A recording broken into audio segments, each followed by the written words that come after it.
Shalom, shalom, shalom, shalom, shalom. Haleluya, puji Tuhan. Satu hari lagi Tuhan berikan untuk kita di hari ini, Rabu 13 Juli tahun 2022. Ini adalah sebuah anugerah yang harus kita bisa jalani dengan penuh tanggung jawab di hadapan Tuhan. Dan sama seperti Dia telah memberkati tidur malam kita, maka Dia juga pasti akan memelihara serta memberkati kita di sepanjang hari ini. Amin. Baiklah, hari ini sebelum kita lebih jauh melakukan aktivitas kita, seperti biasa, izinkan Tuhan bicara kepada kita melalui pembacaan Alkitab satu hari satu pasal dari pembacaan 52 hari bersama Yeremia.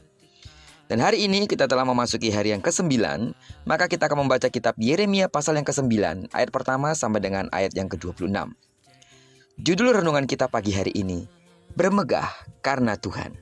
Sebagai pengantar renungan kita hari ini, saya akan coba bacakan untuk kita ayat yang ke-23 sampai dengan ayat yang ke-24, dengan judul perikop, Mengenal Allah adalah kebahagiaan manusia. Beginilah firman Tuhan, janganlah orang bijaksana bermegah karena kebijaksanaannya. Janganlah orang kuat bermegah karena kekuatannya. Janganlah orang kaya bermegah karena kekayaannya. Tetapi siapa yang mau bermegah, baiklah bermegah karena yang berikut, bahwa ia memahami dan mengenal aku, bahwa akulah Tuhan yang menunjukkan kasih setia, keadilan dan kebenaran di bumi. Sungguh, semuanya itu kusukai, demikianlah firman Tuhan. Ada kalimat bijak yang menyatakan bahwa dunia ini berputar seperti roda pedati. Ada kalanya di atas, terkadang juga berada di bawah. Itulah perjalanan hidup manusia. Mazmur 75 ayat 8 berkata, hidup manusia itu sepenuhnya di dalam kuasa dan kedaulatan Tuhan. Direndahkannya yang satu dan ditinggikannya yang lain. Jika pada hari ini kita sedang berada di atas, keadaan kita mungkin lebih baik, lebih sehat, lebih berkecukupan, lebih populer, atau lebih beruntung bila dibandingkan dengan orang lain di sekitar kita. Tidak sepatutnya kita berlaku congkak, apalagi sampai merendahkan orang lain.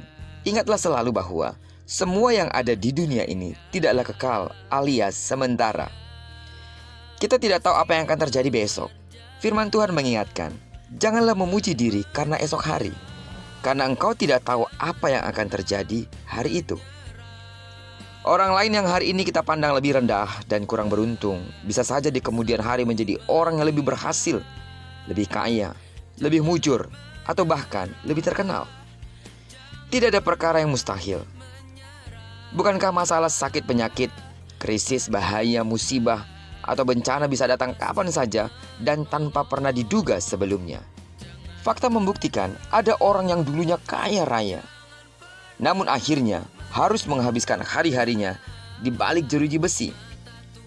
Ada yang dulunya punya rumah besar, karena musibah atau bencana, rumahnya menjadi rata dengan tanah dalam sekejap. Yang dulunya terkenal, dielu-elukan, disanjung-sanjung, dalam seketika bisa menjadi orang yang dihujat dan tak dianggap oleh halayak. Karena itu sidang jemaat Tuhan, lewat perenungan kita pada pagi hari ini, kita diingatkan bahwa dalam segala keadaan, hendaklah kita selalu ingat kepada Tuhan, Sang Pemberi, dan jangan pernah takabur.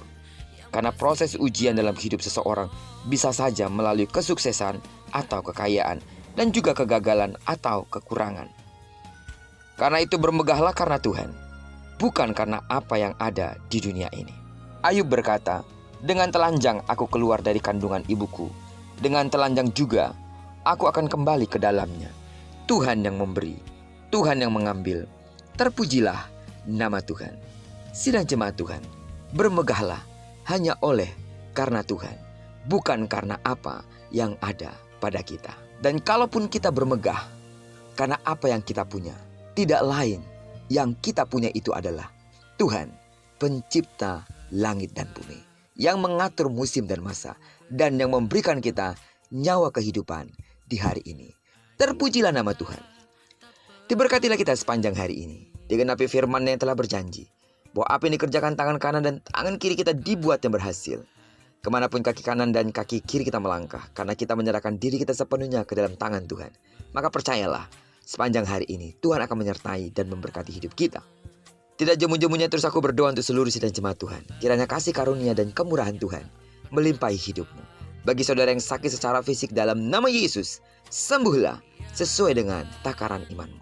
Diberkati kita bersama dengan orang-orang yang kita kasihi, serta bersama dengan orang-orang yang kita cintai dimanapun mereka berada. Terpujilah nama Tuhan. Shalom.